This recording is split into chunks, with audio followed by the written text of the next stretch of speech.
I got so much motherfucking design on right now. Break it down, bring it back, make it clap. I got 3 old thoughts, new block, wear that thing. Bitches on my line, and you know. Assalamualaikum warahmatullahi wabarakatuh. Sebelum kita mulai pembelajaran kali ini, alangkah baiknya kita melafazkan al-basmalah. Bismillahirrahmanirrahim. Ya. Mohon maaf, di pertemuan kali ini kita adakan dalam rangka video pembelajaran saja, karena saya juga tidak enak badan. Posisi saya juga lagi di luar kota, ada urusan mendadak. Di pertemuan kali ini kita akan membahas tentang materi minuman keras di pembelajaran akidah akhlak. Kali ini saya minta kepada ketua kelas untuk menyatat siapa-siapa saja yang tidak mengikuti pembelajaran kali ini. Dan saya harapkan ketua kelas jujur dan tegas dalam masalah sekecil ini. Saya harapkan sangat-sangat tegas sekali, karena saya butuh kejujuran Anda dan ketegasan Anda dalam mengolah suatu kelas, oke? Baik, kita mulai materi kali ini, yaitu akidah akhlak minuman keras. Apa itu minuman keras? Minuman keras adalah hukum Islam disebut khamar. Minuman keras identik dengan minum alkohol yang merupakan zat yang berbahaya dalam tubuh bila dikonsumsi. Jadi minuman keras atau khamar itu sangat berbahaya sekali ya apabila dikonsumsi dalam tubuh. Yang merupakan zat yang berbahaya dalam tubuh bila dikonsumsi. Jadi minuman keras itu tidak lain adalah alkohol. Alkohol mengandung zat etanol dan zat psikoaktif. Bila dikonsumsi bisa menyebabkan hilang kesadaran. Jadi anak-anakku sekalian, orang yang mengkonsumsi alkohol lama-kelamaan akan hilang kesadarannya karena telah banyak sekali minum alkohol tersebut.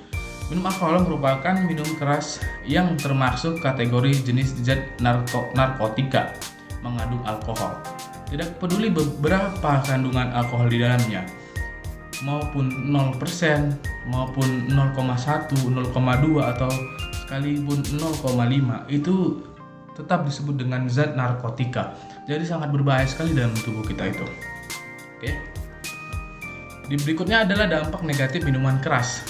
Minuman keras bila dikonsumsi berlebihan, maka dapat menimbulkan gangguan mental organik atau GMO, yaitu gangguan dalam fungsi berpikir, merasakan, dan berperilaku. Timbulnya GMO itu disebabkan reaksi langsung alkohol pada sel-sel saraf pusat. Mereka yang terkena GMO biasanya mengalami perubahan perilaku, misalnya ingin berkelahi dan melakukan tindakan kekerasan lainnya.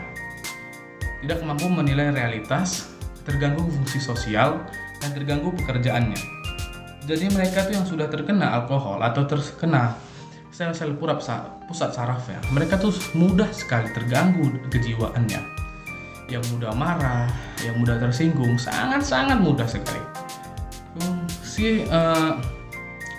Fisiologisnya juga terjadi seperti jalan tidak mantap, muka merah, mata juling, perubahan psikologis yang dialami oleh konsumen, misalnya mudah tersinggung, bicara sembarangan, dan kehilangan kesadaran. Jadi yang Bapak bilang tadi itu sangat jelas dampak negatif dari minuman keras tersebut. Mereka yang sudah ketagihan biasanya mengalami gejala yang disebut sindrom putus alkohol, yaitu rasa takut berhenti minum alkohol. Mereka akan sering gemetar dan jantung berdebar-debar, cemas, gelisah, murung, dan banyak berhalusinasi. Jadi orang-orang yang terkena alkohol atau lagi mabuk itu berhalusinasinya sangat tinggi. Dunia seperti mereka yang punya, kita sebagai kontrak. Jadi halusinasinya sangat tinggi sekali dalam mabuk tersebut. Di sini dampak bagi pelaku yang nomor satu adalah gangguan fisik. Minum berlebihan akan menyebabkan kerusakan hati, jantung, pankreas, perubahan lambung, otot, dan syaraf. Jadi mereka yang mengkonsumsi alkohol fisiknya sangat-sangat mudah sekali kita bedakan sama orang-orang yang normal atau yang tidak mengkonsumsi alkohol. Yang kedua adalah gangguan jiwa. merusak secara permanen, membuat daya ingat, kemampuan penilaian, dan belajar. Jadi mereka yang sudah terkena alkohol atau yang sudah kecanduan alkohol, belajar mereka tuh tidak seperti orang yang belum terkena sama sekali alkohol. Jadi sangat-sangat sulit untuk menerima pembelajaran. Yang ketiga, gangguan kamtibmas atau keamanan dan ketertiban masyarakat, perasaan dan mudah tersinggung, pengendalian diri juga sulit sehingga yang bersangkutan berani dan agresif bila tidak terkontrol. Akan menimbulkan tindakan yang melanggar norma dan sikap moral yang bisa menimbulkan tindakan pidana atau kriminal.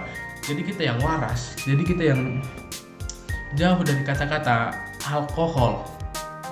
Jadi kita harus menerima atau mengalah saja kepada mereka-mereka yang sudah terkena atau terganggu dengan zat-zat yang berbahaya tersebut. Yang berikutnya ada dampak bagi orang tua dan keluarga. Yang satu, menimbulkan beban mental, emosional yang sangat berat sekali. Yang kedua, menimbulkan beban biaya yang sangat tinggi. Nah, di sini tuh sangat-sangat jelas kita nampak, jelas kita lihat bahwa beban yang sangat berat ialah beban yang mereka sudah mengenai alkohol atau zat-zat lainnya seperti kayak narkotika atau zat-zat lainnya, lem atau apa. Itulah sebenarnya real beban orang tua. Yang ketiga adalah KDRT dalam rumah tangga. Jadi mereka yang sudah terkena atau kecanduan alkohol, mereka kan gangguan fisiknya sudah kena, mudah marah, mudah tersinggung. Jadi yang ditimbulkan dari kemarahan itu maka akan menimbulkan KDRT atau kekerasan dalam rumah tangga. Di slide berikutnya ada dampak bagi masyarakat dan bangsa.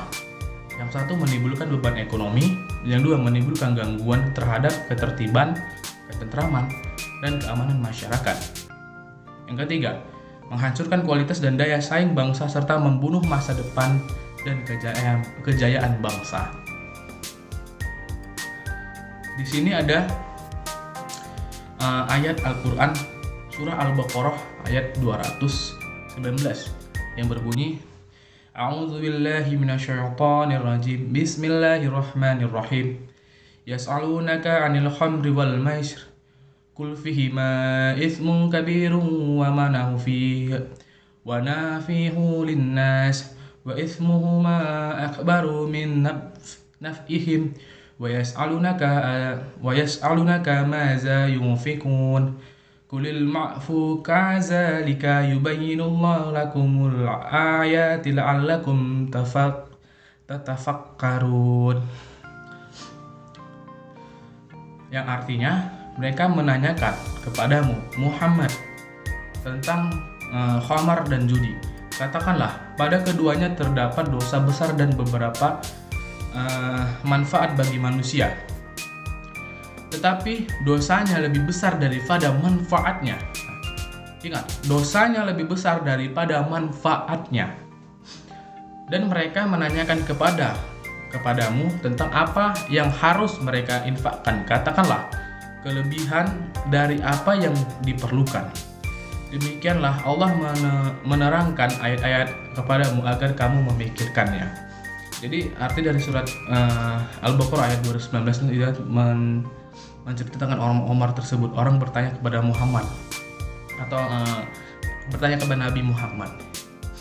Di sini ada hadis, yaitu Utsman bin Affan radhiyallahu anhu berkata, tinggallah Umar karena ia adalah induk dari dosa-dosa, dan sesungguhnya tidak dapat berkumpul iman dan khamar di dalam dada seseorang melainkan harus keluar salah satunya.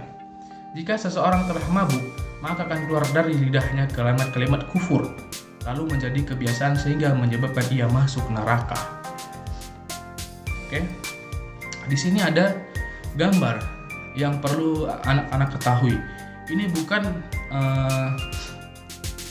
sengaja atau tidak sengaja untuk memperkenalkan barang-barang tersebut, tapi ini untuk edukasi kepada anak-anak sekalian.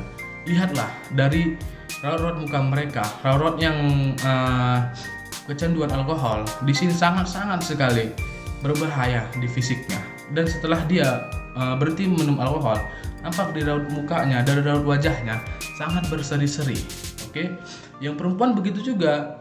Ini sangat berpengaruh dalam fisiknya.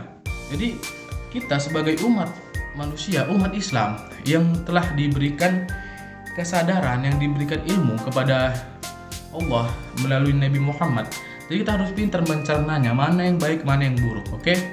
Di sini ada gambar foto-foto barang-barang yang tidak seharusnya Anda, santri-santri, siswa-siswa sekalian, kenal dekat dengan barang-barang atau minum-minuman tersebut. Oke? Ini sebagai edukasi saja. Oke? Tidak lebih. Di sini data dari tahun ke tahun. Di sini data dari 2017, angka sangat tinggi sekali. Orang yang kecanduan minuman alkohol atau minuman yang sangat-sangat tidak efisien bagi tubuh. Di sini 2017 ditujukan di angka 0,54%. Dan 2018 ini ada peningkatan dari orang yang sangat-sangat banyak kecanduan alkohol ini menurun ke 0,48%. Di tahun berikutnya di 2019 dari 0,48 turun ke 0,41 dan begitu juga seterusnya dari 2019 ke 2020 dari 0,41 turun ke 0,39 dan berikutnya di 2021 ini angka menunjukkan ke angka 0,36%.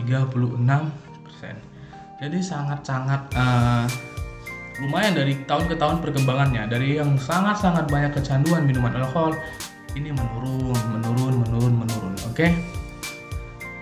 Jadi pesan untuk anak-anakku sekalian, santri-santriku, siswa-siswaku, baik-baiklah mencari pergaulan, baik-baiklah untuk mencari teman. Karena apa? Karena teman itulah salah satu kunci kita kesuksesan, salah satunya. Oke? Jadi kita harus pintar-pintar sekali mencari teman. Karena kita, apalagi kita di pondok atau di perantauan, itu temanlah sebagai keluarga kita, walaupun kita tidak sedarah sama dia. Oke? Mungkin itu saja yang bisa Bapak sampaikan untuk anak-anakku tercinta dan tersayang. Untuk tugas minggu depan, anak-anak sekalian itu cari contoh-contoh fisik yang sudah terkena minuman keras di sekitar Anda dan ceritakan bagaimana mereka yang di sekeliling Anda atau yang di lingkungan tempat tinggal Anda, bagaimana ceritakan sifatnya atau kelakuannya di rumah, dan buatlah cerita tersebut untuk minggu depan dikumpulkan dan kita baca sama-sama di depan. Oke? Mungkin itu saja. Mohon maaf apabila Bapak banyak kesalahan dalam membaca ayat atau menerangkan suatu penjelasan tersebut. Mohon maaf. Oke? Cukup sekian dan terima kasih. Kita akhiri dengan bacaan Alhamdulillahirabbil alamin. Assalamualaikum warahmatullahi wabarakatuh.